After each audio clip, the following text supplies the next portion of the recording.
Yeah, this album definitely gets a little darker. And I think that has to do with the postpartum period. Having had a baby like in the middle of recording this and writing it, the feelings that you get postpartum are insane. It was really an emotional roller coaster.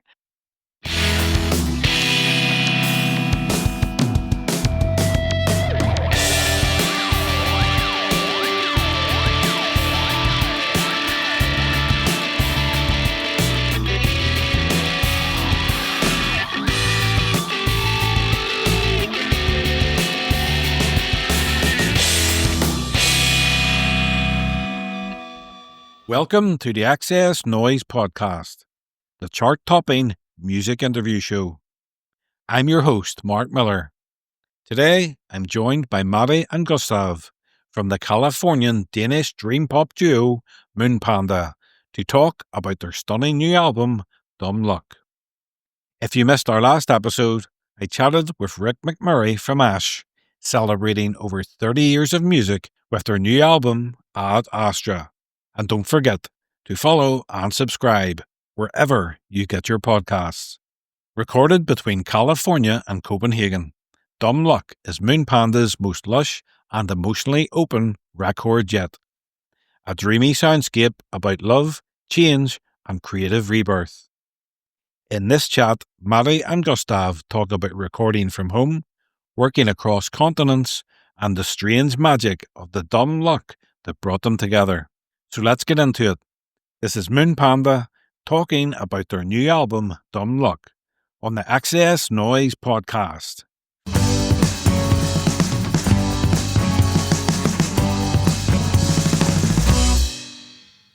Hi, Maddy. Hi, Gustav. Welcome to the XS Noize Podcast. Thank you. Yeah, thank you so much for having us. It's great to have you both here. Congratulations on your third album, Dumb Luck. What headspace were you both in when writing these songs, and how does this album feel different from your previous work? Well, I think the headspace it took a couple years at least to write this album. So several different headspaces. So unlike the other two, which we were kind of like very excited to write and just wanted to kind of do, and we did in kind of a short time, both we did in under a year. I think this one we kind of went through the motions a little bit more, and we lived in Denmark during some of it, and we lived in here in California from some of it, and some of them were written before we had our son, and some of them were written afterwards. So, and it's also kind of on purpose that it took a little longer. We wanted to live with the song a little longer, just to see how they would Change. And Yeah, often when you play songs live for like half a year, you end up changing it up so much. And so if you recorded the song within like 2 weeks of writing it, then you don't really get the chance to explore how you as a band would let it evolve. And so with this one, we made sure that with all these songs, we played them live a lot and we let them kind of evolve on their own. yeah. So that was nice. And a lot of like on the previous two albums, we've kind of, or at least on Sing Spaceship Sing, a lot of the songs were written and recorded in the studio and kind of like made just as we came up with them. So then when we started playing them, they changed a good amount. Yeah, we just wanted to kind of see if like how would these ones sound if they had, or like if they had went through that process already and changed with us. So yeah, that's how the songs ended up sounding like they do. Yeah, you recorded most of the album at home, then passed it over to Adam, who worked with you on Sing Spaceship Sing. So how important is that trust and continuity in shaping the Moon Panda sound? Very. Yeah, I think Adam is he's almost like the last member of Moon Panda, I'd say. And he's a great friend too. So I think just being on that same wavelength and also having someone who respects your vision so much is really important. Yeah. And he handles it with a lot of care And he actually co-produced this last one with George, our keyboard player as well. And it's the same kind of situation where we're all just really good friends, and we just all have the same idea of what we want. Yeah. He's such a talented guy, and as Maddy says, he's such a great friend. So we almost wanted to hire him just because we like hanging out with him so much. And but the way we worked with Adam on this one was we had a few we recorded a lot of it with him. I think most of it was with him. But then when his stuff with Joe, he's currently touring with Joe and has been Pretty nonstop touring and on his album and been on a world tour for the last year. So suddenly after we recorded everything, he suddenly got too busy to finish it. And then fortunately George, our keyboard player and guitarist, is also a great producer.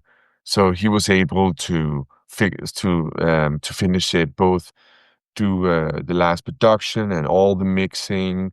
It's such an advantage to have it done in-house like that, because with some people, as you maybe know, then once you get to the point of everything being recorded, then they're like, okay, you get 3 revisions and 2 mixes, and then I'm out, you know? But if it's done in-house, then you can really keep at it until you feel it is finished, and even live with those mixes for a little bit. And yeah, that was super nice having that time.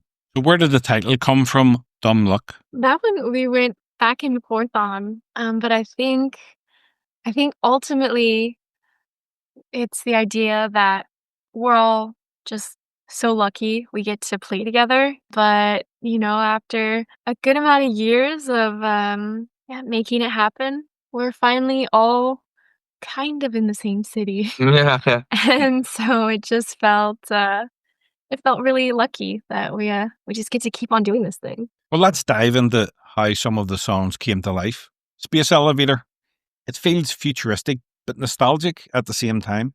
Can you take me inside how that track came together? Yeah, that one it started from a jam that you and me and George had back in 22, I think. We were jamming on something, and then when we were looking through ideas for the album, then there was this brief moment It's like a 40-minute jam. of a 40-minute jam that kind of sounded like the verse.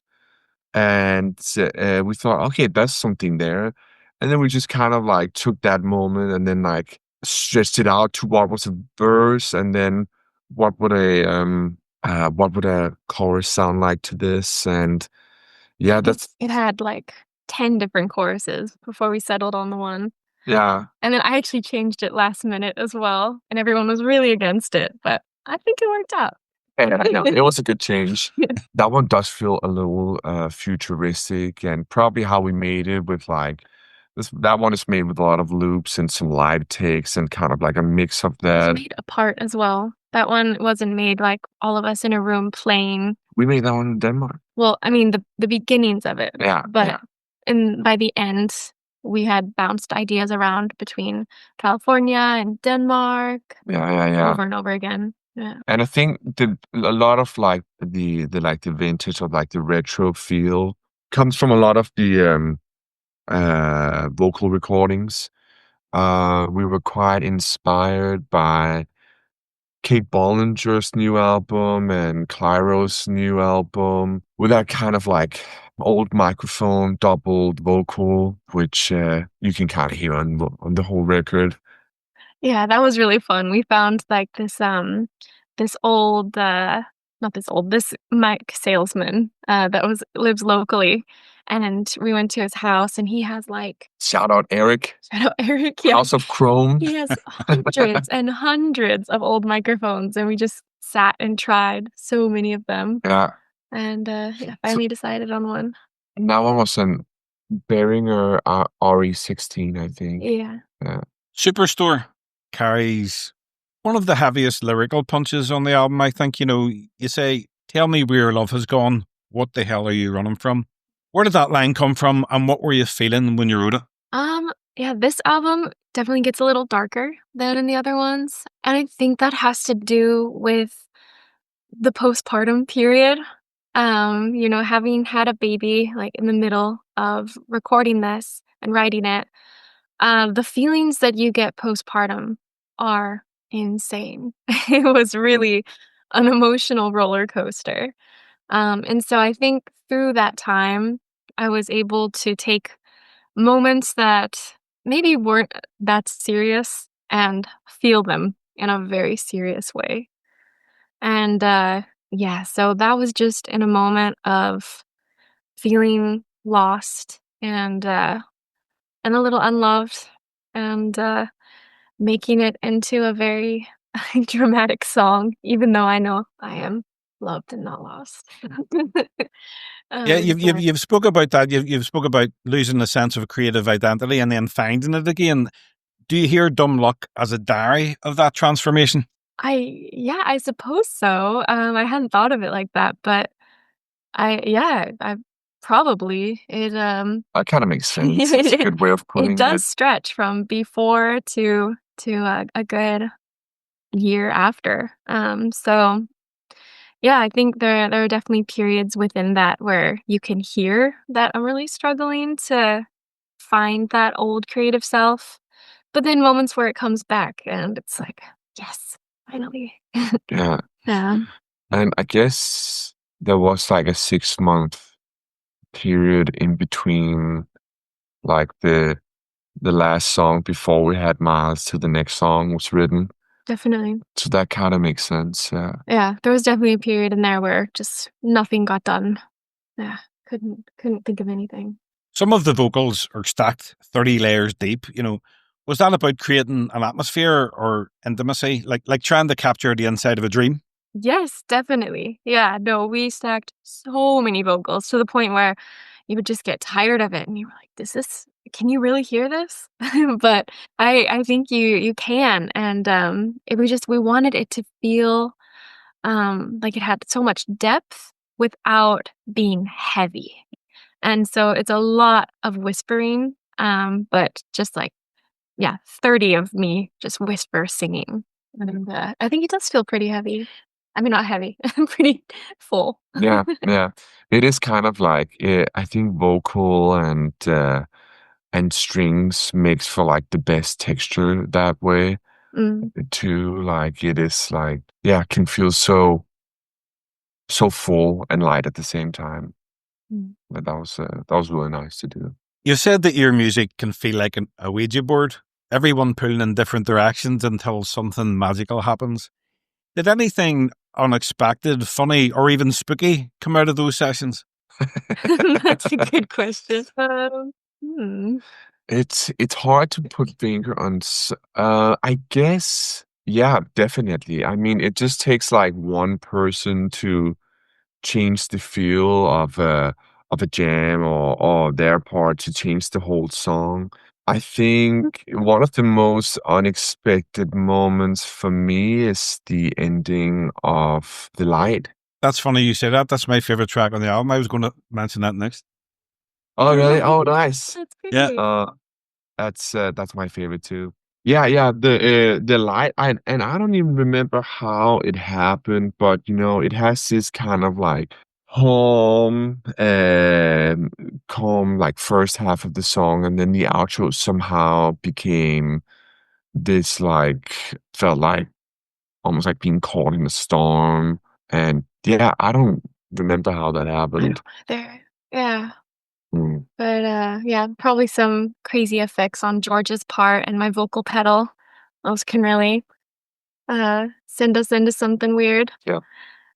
But yeah, no, that one I'd say too. It just, like, catapults you into a different space. Yeah. Also, Penny took so many turns, and it was kind of like a pretty heavy, more like a psyche song, way more like a rock feel, and that one changed also dramatically in the last stages. And I think we'll put out like some earlier versions of Penny too, because there's so many like other like great versions that we did of that that we didn't end up using. We'll definitely play them live. Yeah. Yeah, that's for sure. Yeah. What else? Any other unexpected turns? So many. Mentioned before, you both uprooted from Copenhagen to Southern California and became parents along the way. So how have those massive changes, seeped into the music, do you think? In every way, probably. Yeah. Yeah. Yeah, I think we're pretty influenced by our surroundings lyrically and also just instrumentally, and we end up, whenever we're in Denmark, I think we end up making really calm music, because we end up being a little more isolated when we create. We'll be sitting looking at the cold ocean or the cold forest. It's usually just a little colder in general, and I think that does influence the music to maybe sound a little colder or more acoustic.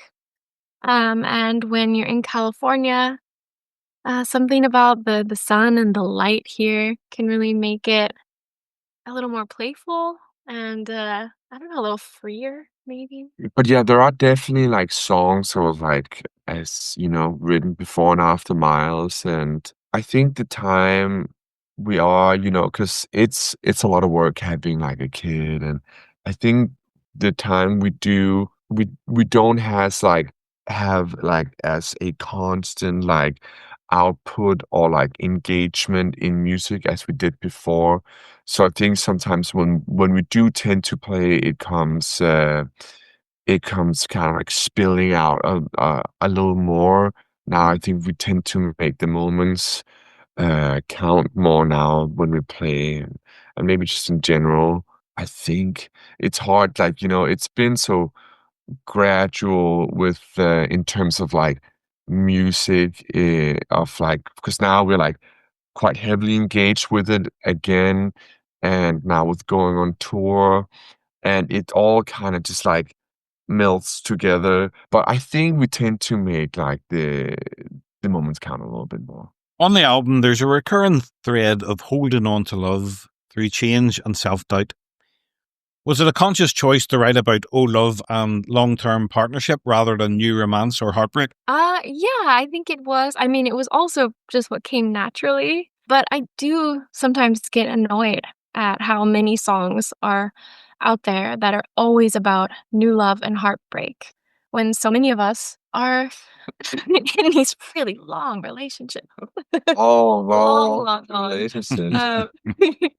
So, yeah, I feel like I did make a conscious choice to try to give a voice to the longer relationship.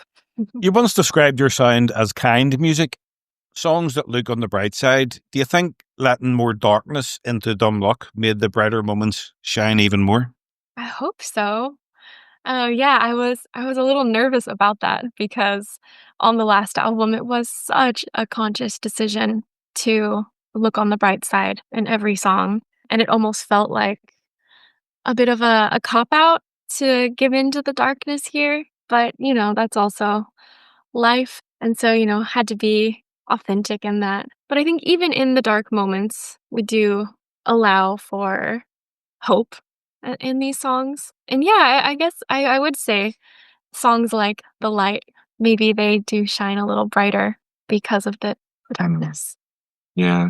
Yeah. And that's also, yeah, it also has to be, we have to be authentic with ourselves, and like everyone experiences darkness. That's also, yeah, I mean, like in terms of us making kind music, I guess a lot of it has been kind of like dreamy, kind form of escapism, but there's also something to say about like a sad song can also make you feel really good inside. I think, you know, we just felt like doing some of that too.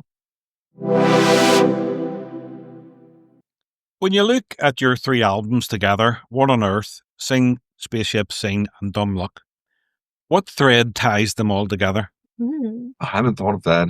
Um, I don't know. I mean, I feel like, they are like, someone said on this album that dumb luck has brought Moon Panda back to Earth, so it almost feels like a little journey through space, you know? You're on Earth, you're kind of on Earth, and you're exploring, like, the cosmic side of Earth. And then seeing Spaceship Sing kind of felt like shooting off into space. And yeah, no, we've we've made the rounds and we're back on Earth again. Kind of thinking about it. Yeah.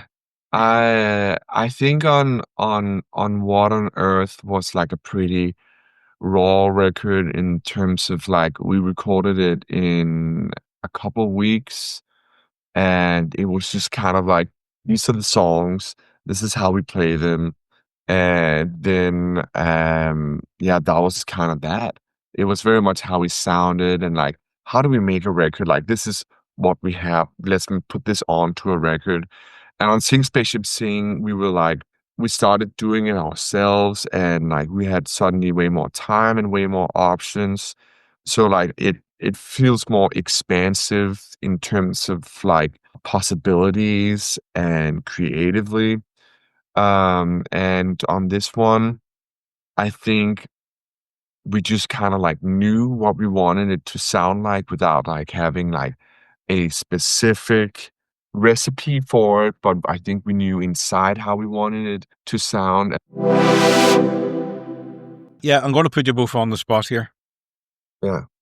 If someone wanted to understand Moon Panda who had never heard the band before, which 5 songs should they listen to first? I think At the same time? Butter Knife. Oh, okay. What are you gonna say? I was gonna say Tangerine Light. Tangerine Light and Butter Knife. I think Avalanche is quite very us, Okay. but maybe not. No, yeah. Your turn. I kind of think Rainmouth. I kind of feel Pool Day is also quite an Oh, us song. No, you don't get Rainmouth Battle. okay. Slow Drive. Oh, yeah, Blue Drive, yeah. Slow Drive. And Anemone? Anemone. Yeah. So Butter Knife, Tangerine Light, Slow Drive, and Anemone. Anemone, What was the other one? and an Avalanche. Okay, and Avalanche, yeah. Yeah. Yeah, there we go. I feel like Avalanche was it was probably like the easiest to write and record off the album. Other than Butter Knife, yeah. Oh yeah, Butter Knife was also quite quick.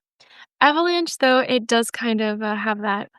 I think a lot of our songs are about anxiety and how to handle that. The Avalanche of really encapsulates anxiety and comfort as a whole. So maybe that is a really good one to explain our sound and our ethos.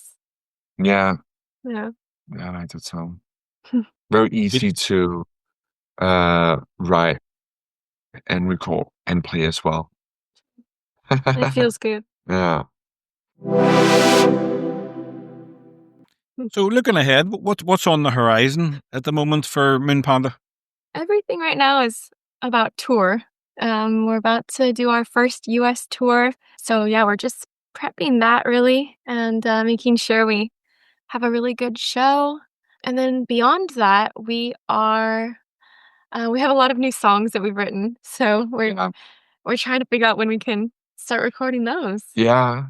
Yeah, definitely this tour is like the big focus on for the rest of the year. Mm. And then after that, yeah, we're moving. So we gotta uproot our lovely studio Yeah. into our new garage. And I think we'll be settled there sometime in December. And then yeah, we better get recording Mm. on these new songs. So like the tour and then the move, and then we better get recording on some new material. Also, we want to get back to Europe and play some more shows there. We didn't get to go there last year, all this year, so I feel like we need to go back. I'll plan and return them. Yeah, we've been talking about a fall Europe tour. So And then plan some more shows, plan some more records. We'll see.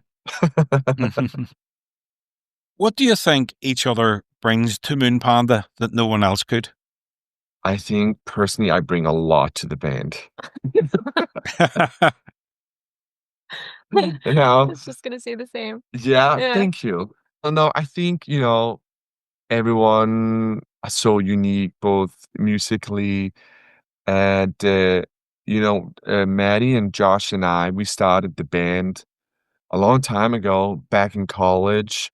And I think we've always had like a really great chemistry. I feel like Josh, I said it to him, but I feel like I told him many years ago, and I've never said it again. But I feel like Josh is kind of like musically my soulmate in terms of our rhythm section. He's like very easy to get on wavelength with, and like super good at following wherever direction you're going or taking it somewhere new. Is really good at like coming up with like parts that's unique and doesn't like, it's not overpowering, and doesn't have any ego in his playing, which is really That's true. great and very rare. It's really rare in a drummer to not bring ego into the game, and Any musician, yeah, it can be rare. and Josh is so good at that. Yeah, no, he really he gives the song what it needs and not what he wants it to have, and that's really lovely. He also makes a lot of like things like outside of the band in terms of like getting things done, planning tour. He is by far the most organized of all of us. Yeah. He's really helpful and have made a lot of things outside of tour work. George also brings so much to the table. He's a great player, both musically and personally. He's good on any instrument, and He's good with any technology. I mean, he can edit a video, super technical. edit a song. Yeah, I know, he's great. He's really talented, and to have someone who's like so technologically inclined and like is such a good producer as well as a player is so valuable. And it's kind of like really puts a lot of like thought and like intricacy and like boldness into parts. And he's one of our best friends too. He's so really, really lucky to have him as well.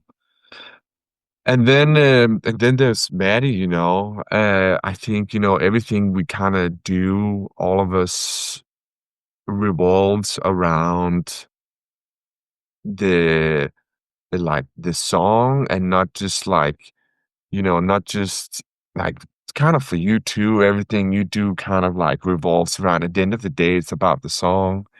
And it happens to be you that sing it, Yeah, that's true. and I mean, like, Maddy is, it is bring like writes all the lyrics, and pretty much, creates an amazing melody writer, and like, basically creates the song, is the main songwriter of the band, and everything the rest of us do kind of like our work is just, trying to like prop up that to the best of our ability, and like get the song the best chance, and make it give it the best chance it has for being good. Apart from being, kind of I'd say the band leader in a lot of ways, he's kind of the one leading us through rehearsals, and he's really good at kind of cracking the whip when we need to get down to business. But he also is just, this amazing guitarist. Incredible. And Yeah. the after shows, the amount of young guitar dudes that come up and just want to take a peek at his pedal board and ask him about certain parts he played. It's incredible. The guy to girl ratio is very off. It's way off. It's mostly guys. Yeah. But it's also like a guy thing to come up and like, ask about parts and like, What chords you were playing. what chords or what guitar or like, not to say the girls don't appreciate that. They just like, they don't need to come up and talk about it maybe. Maybe. I wouldn't know. Like through the years, we've had different drummers and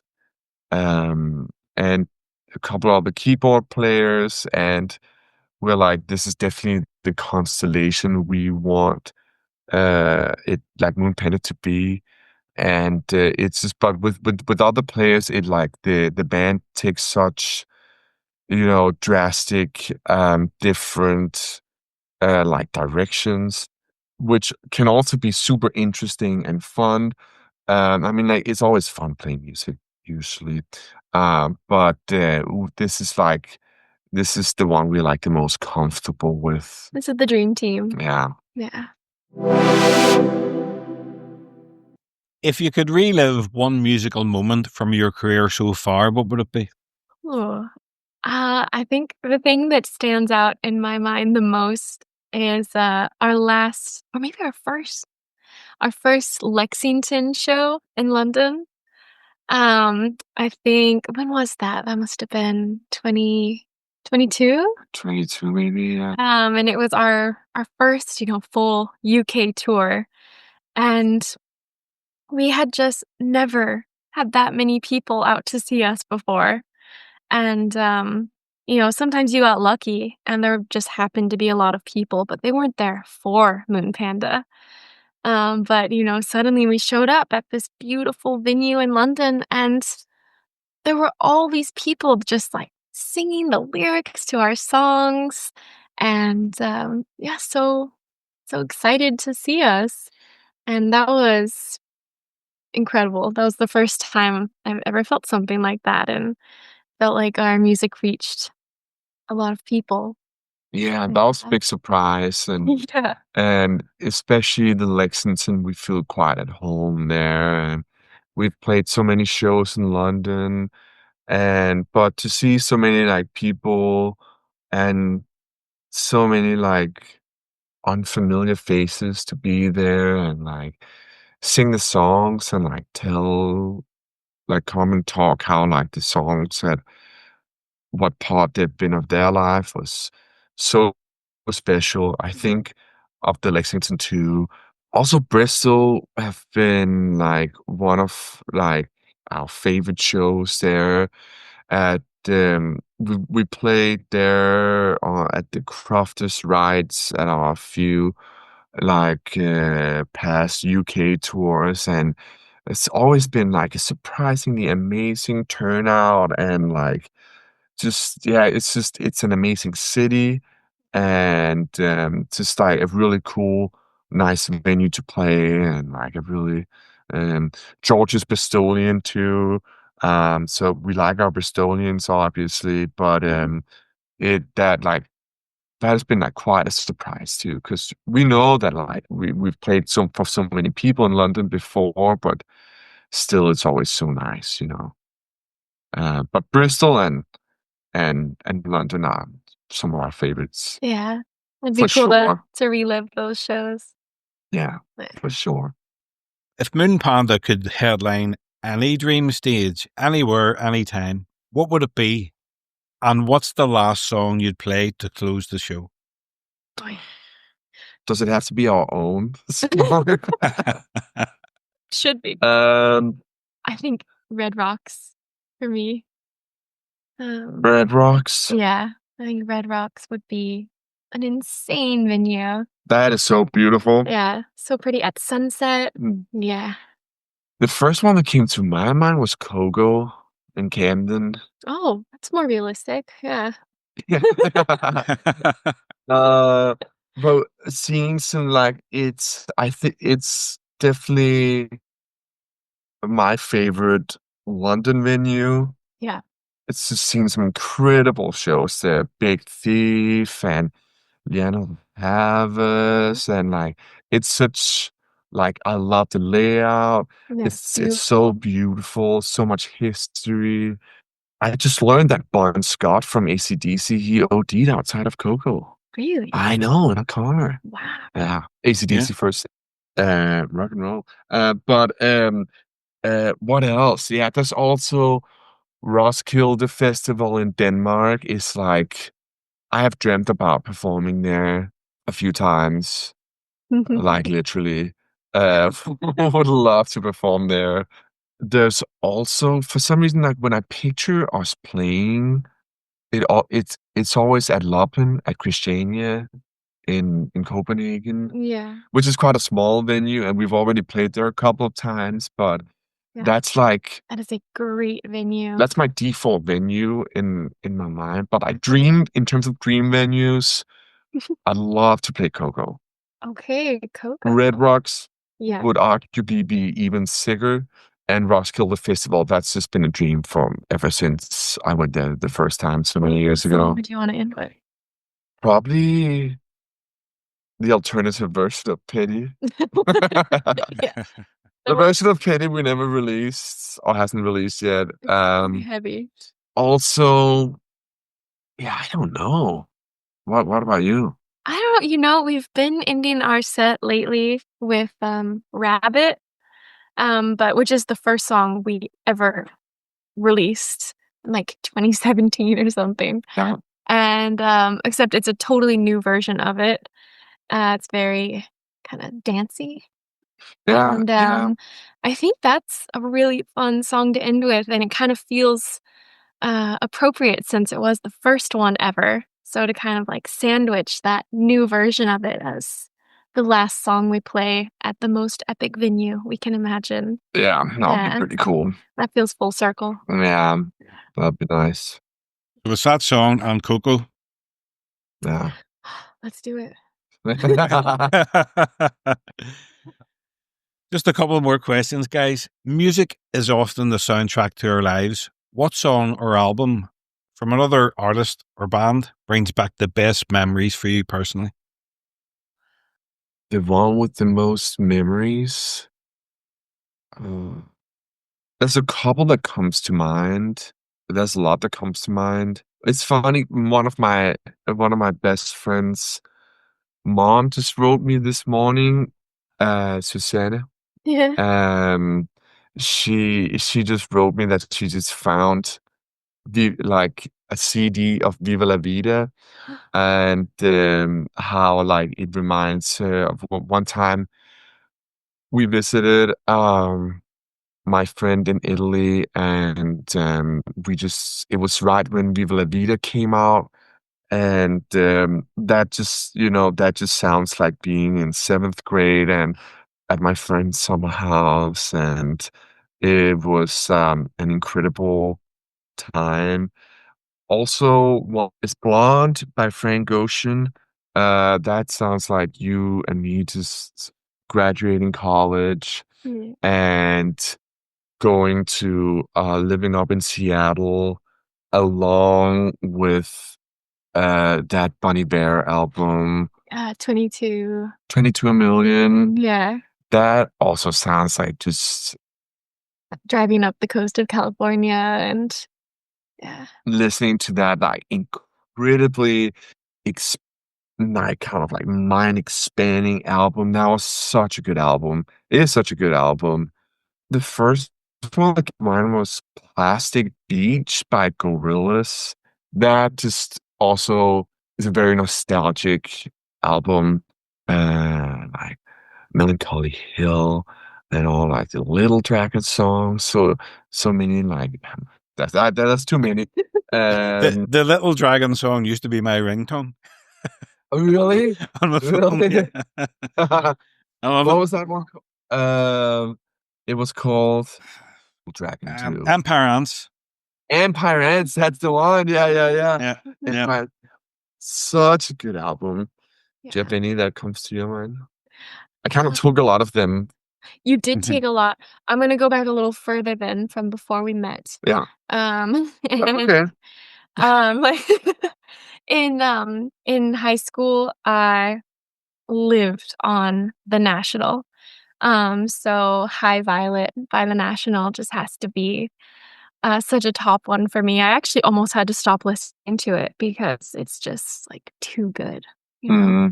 And yeah, that makes me think of just summer nights, you know, before you had any idea of what true adult stress feels like, and you're just driving around with all the windows down and going to the beach or something like that.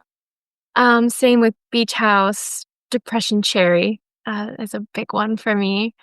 That album almost just feels like one song that just never ends, and I love that about Beach House. That's true. Yeah. Also, shout out to Appetite for Destruction by Guns N' Roses. Was my first album I was in love with. And Moonshade Pool Oh, Moonshade Pool, yeah. by Radiohead came out at the same time as Blonde and 22 a Million. That was a good year for music. Incredible summer Yeah. for music. Blood, Sugar, Sex and Magic by Red Hot Chili Peppers. Huge inspiration. Finally, fast forward 20 years. If your son formed his own band, what advice would you want him to take from your journey? Really hope you will. Hope so. Yeah. Advice.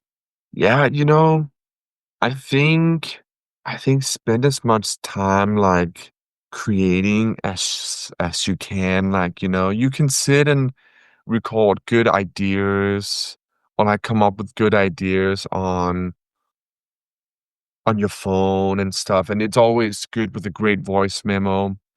But definitely learn how to record and like try to like finish your songs to the best of your availability, like in the studio.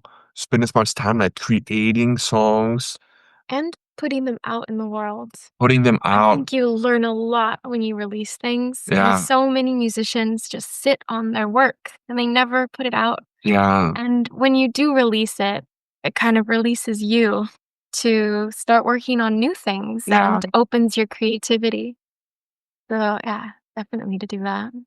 Fortunately, we've never been like the band to like sit on things for too long. I definitely put the songs out. Find some people you like playing with, Play with your friends. play with your friends, play with a lot of people, learn to play as many things you can, but settle on guitar, of course.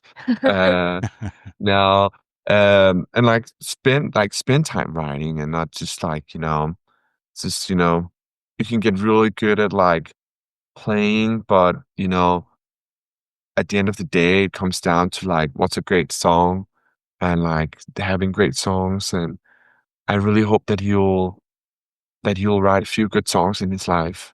That would be the best thing in the whole world, to hear a great song that he had written. He will. Yeah. Yeah. That's beautiful. Thank you so much, both of you. This has been a pleasure. Yeah, Thank you thanks. so much. Likewise, Mark. Yeah. Thanks for a lot of good questions. We've kind of been rambling a lot, but yeah. Thank you so much for having us.